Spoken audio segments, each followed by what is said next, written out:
அம்மா சாப்பாடு இருக்கா? ஐயோ இல்லையம்மா, இனிமே தான் ரெடி பண்ணணும். சரி கொஞ்சம் ரெடி பண்ணிட்டு எனக்கு வயிறு பசிக்கு. சரிம்மா. சூப்பர்.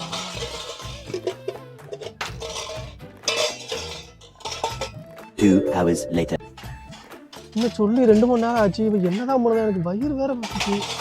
அப்போலேருந்து பாத்திரத்தை உருட்டுற சவுண்டு மட்டும்தான் கேட்கு. இவ சமைக்காளா இல்லை வேற எதுவும் பண்ணுதாலும் தெரியலையே.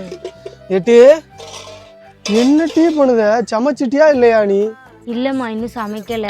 சமைக்கலையா? நான் உன்கிட்ட சொல்லிட்டு போய் 2 மணி நேரம் ஆச்சுமா. என்னதான் பண்ணிக்கிட்டு இருக்க நீ இவ்வளவு நேரம்? சமைக்கணும்னு தான் நினைச்சேன்.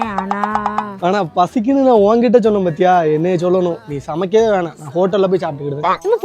போத நில்லு 5 நிமிஷம் இல்ல. எப்படி? நான் சொல்லி அந்த 2 மணி நேரம் நீ சமைக்காத அந்த 5 நிமிஷத்துல சமைச்சிருவேனா? சமைக்கல இல்ல, 5 நிமிஷத்துல நானும் ரெடி ஆயிட்டு வந்துருந்தேன். 2 நைட் சாப்பாடு ஹோட்டல்லயே முடிச்சிருவோம். எது?